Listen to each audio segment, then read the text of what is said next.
दोस्तों स्वागत है आपका हमारे यूट्यूब चैनल जेके मिशन पॉइंट पर। आज के इस वीडियो में हम बात करेंगे वैद्युत फ्लक्स पर। तो वैद्युत फ्लक्स क्या होता है दोस्तों? वैद्युत फ्लक्स को φE से डिनोट करते हैं। ठीक है, वैद्युत फ्लक्स को समझने के बाद हम बात करेंगे गॉस की प्रमेय पर, क्योंकि बिना वैद्युत को फ्लक्स को समझे हम गॉस की प्रमेय का निगमन नहीं कर सकते हैं। तो चलिए वैद्युत फ्लक्स को समझते हैं। वैद्युत फ्लक्स की जो डेफिनेशन है वो क्या कहती है कि किसी पृष्ठ क्षेत्रफल से निकलने वाली वल रेखाओं की संख्या वैद्युत फ्लक्स कहलाती है। यानी किसी पृष्ठ क्षेत्रफल से, मान लीजिए ये हमारी गद्दी है, इस एक पृष्ठ है, ये इसका कोई एरिया है, ठीक है, तो इससे निकलने वाली जो वल रेखाओं की संख्या होगी, मान लीजिए जो वैद्युत क्षेत्र है वो इस डायरेक्शन से इस डायरेक्शन में है, ठीक है, तो वैद्युत क्षेत्र किससे दिखाया जाता है? वैद्युत वल रेखाओं से। अब वैद्युत वल रेखाओं की संख्या जो इस पृष्ठ से निकल रही होगी, पास हो रही होगी, वही हमारी वैद्युत फ्लक्स में काउंट होगी। बाद बाकी जो ऊपर से नीचे अगल बगल से अगर निकल रही होंगी वैद्युत वल रेखाओं की संख्या, वो इसमें वैद्युत फ्लक्स में काउंट नहीं होंगी। चलिए समझते हैं कि मान लीजिए मैं एक वैद्युत क्षेत्र बना देता हूँ। वैद्युत क्षेत्र को मैंने एक वैद्युत वल रेखाओं की संख्या से प्रदर्शित कर दिया। ये हमारा वैद्युत क्षेत्र है, ठीक है। अब देखो ये हमारा वैद्युत क्षेत्र हो गया। अब इसमें हम क्या करते हैं कि एक पृष्ठ क्षेत्रफल रख देते हैं, कोई एक पृष्ठ रख देते हैं। मान लीजिए मैंने वो पृष्ठ थीटा एंगल पर रख दिया। किससे? वैद्युत क्षेत्र से थीटा एंगल पर। बताऊंगा कि थीटा एंगल पर क्यों रखा है मैंने। अब देखो यहाँ पे दो बातें आपको समझना जरूरी है। मान लीजिए ये हमारा एक पृष्ठ क्षेत्रफल है, ठीक है, और वैद्युत वल रेखाएं ये हैं। सबसे पहले इसी को समझ लेते हैं कि हमारी ये गद्दी है। इस गद्दी की जो एरिया की डायरेक्शन है वो ये है या फिर ये है, ठीक है। तो इसकी दो डायरेक्शन है, या तो ये है या फिर ये है। अगर वैद्युत क्षेत्र की जो डायरेक्शन है वो भी यहाँ से यहाँ है, तो यानी कि वैद्युत क्षेत्र की डायरेक्शन ये हो गई और जो एरिया है हमारा उसकी डायरेक्शन ये होगी, तो दोनों की सेम डायरेक्शन है। तो इस समय मैक्सिमम बल रेखाओं की संख्या इस पृष्ठ से पास होगी, ठीक है।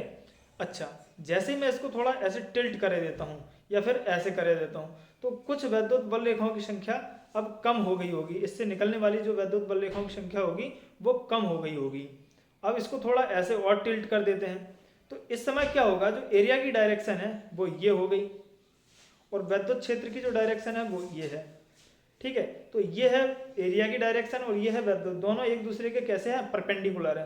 तो इस समय इस पृष्ठ से कोई भी बल रेखा पास नहीं होगी, अर्थात इस समय हमारा वैद्युत फ्लक्स 0 होगा, ठीक है। तो अब यहाँ पे दो बात समझने वाली है कि या तो ये जो पृष्ठ है ये वैद्युत क्षेत्र के समांतर हो जाए, या फिर इस पृष्ठ का जो क्षेत्रफल है वो वैद्युत क्षेत्र के लंबवत हो जाए। ये दो बातें बहुत इंपॉर्टेंट है। यदि ये जो पृष्ठ है ये वैद्युत क्षेत्र के या तो समांतर हो जाए या इस पृष्ठ का क्षेत्रफल वैद्युत क्षेत्र के लंबवत हो जाए, इन दोनों कंडीशन में हमारा जो वैद्युत फ्लक्स होगा वो 0 होगा, ठीक है। और सबसे ज़्यादा वैद्युत फ्लक्स कब होगा? या तो ये जो पृष्ठ है इस विद्युत क्षेत्र के लंबवत हो जाए, या फिर इसका जो एरिया है ये वैद्युत क्षेत्र के समांतर हो जाए। तो इन दोनों कंडीशन में हमारा जो वैद्युत फ्लक्स होता है वो मैक्सिमम होता है, ठीक है। तो मैंने यहाँ पे एक एंगल पर, यानी कि हम कह सकते हैं जो हमारा वैद्युत फ्लक्स है वो एरिया के एंगल पर भी डिपेंड करता है, यानी कि जो पृष्ठ है उसकी पोजीशन पर भी निर्भर करता है। तो मैंने यहाँ पे ये जो एक पृष्ठ रखा है वो वैद्युत क्षेत्र से थीटा एंगल पर रख दिया है। तो वैद्युत क्षेत्र हमारा मान लीजिए ये पॉइंट है, तो यहाँ से वैद्युत क्षेत्र की जो डायरेक्शन है वो ये है, ठीक है, ये वैद्युत क्षेत्र की डायरेक्शन है, और इसकी जो एरिया की डायरेक्शन है वो ये है। जस्ट मान लीजिए इस तरीके से रखा हुआ है, तो इसकी एरिया की डायरेक्शन जस्ट इसके लंबवत होती है। और ये जो क्षेत्रफल वेक्टर वाला जो वीडियो है वो उसकी लिंक मैं इसके डिस्क्रिप्शन में डाल दूंगा, तो आप देख लेना, ठीक है ना। तो इसके एरिया की जो डायरेक्शन है वो ये है कुछ, ठीक है। तो ये एरिया की डायरेक्शन है इसकी। अब वैद्युत क्षेत्र की डायरेक्शन कौन सी है? ये। तो इनके बीच में कौन सा कोण बन रहा है, थीटा। अब देखो यहाँ से एरिया के हम दो घटक कर देते हैं, कौन कौन से, एक तो कर देते हैं थीटा के साइड में जो घटक होता है कंपोनेंट वो होता है ए कॉस थीटा, और इसके जस्ट एक लंबवत होता है घटक एरिया का, वो होगा ए साइन थीटा। ठीक है, ये दो घटक हो गए इसके। अब देखो कि जो ए कॉस थीटा है, जो हमारा एरिया का कंपोनेंट है जो, वो क्या है, ए कॉस थीटा। तो ए कॉस थीटा से वैद्युत बल रेखाओं की संख्या निकल रही होगी, ना कि ए साइन थीटा से कोई भी बल रेखाओं की संख्या नहीं निकल रही होगी। ठीक है ना। तो जो हमारा वैद्युत फ्लक्स होगा वो किस पर डिपेंड करेगा, ए कॉस थीटा पर। ठीक है। अब देखो होता क्या है, एरिया पर क्यों डिपेंड करता है। मान लीजिए अभी इसी का, अभी इससे जो एरिया है अभी इसका ए है, इससे निकलने वाली बल रेखाओं की संख्या कितनी है, 1 2 3 4। ठीक है।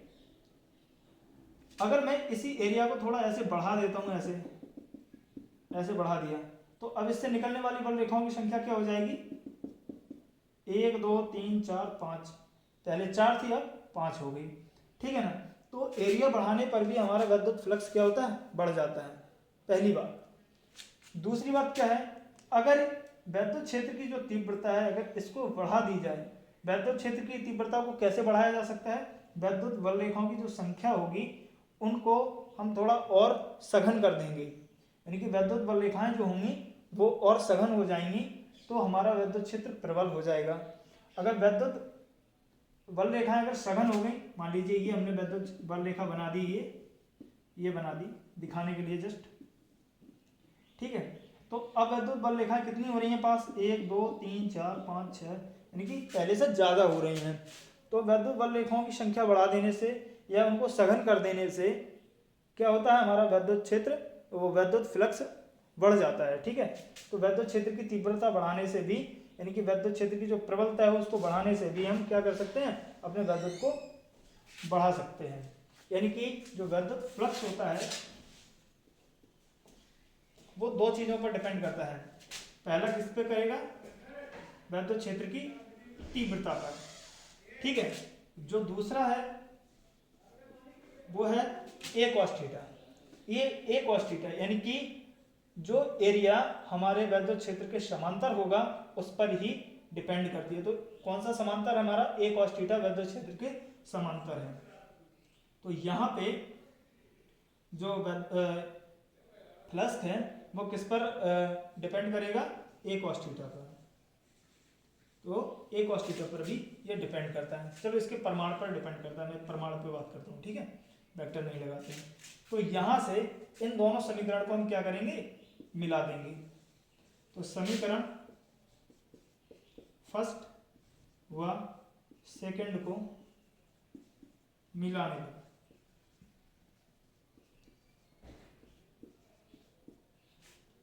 तो यहाँ पे मिला देते हैं इसको, proportional E A cos theta. ठीक है। तो यहाँ पे ई ए कॉस थीटा होता है।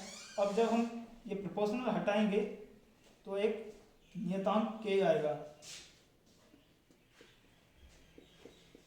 के ई ए कॉस थीटा। ठीक है। अब यहाँ पे के इज इक्वल टू हम क्या कर देते हैं, 1 रख देते हैं। ठीक है, निर्वात के लिए। Phi E is equal to E A cos theta. तो ये हमारे फ्लक्स का क्या हो गया, सूत्र हो गया। इसका अगर हम सदिश रूप लिखें तो इसका आएगा E vector dot A vector. ठीक है। और इसका जो मात्रक होता है वो होता है वोल्ट मीटर।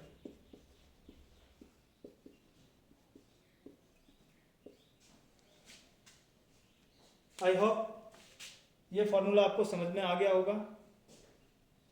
दोस्तों आपसे गुजारिश है कि अगर ये फॉर्मूला आपको अच्छे से समझ में आया हो, वीडियो अच्छा लगा हो, तो प्लीज़ इसको शेयर सब्सक्राइब ज़रूर करें, लाइक ज़रूर करें।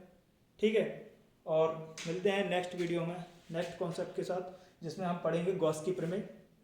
तब तक के लिए धन्यवाद। जय हिंद।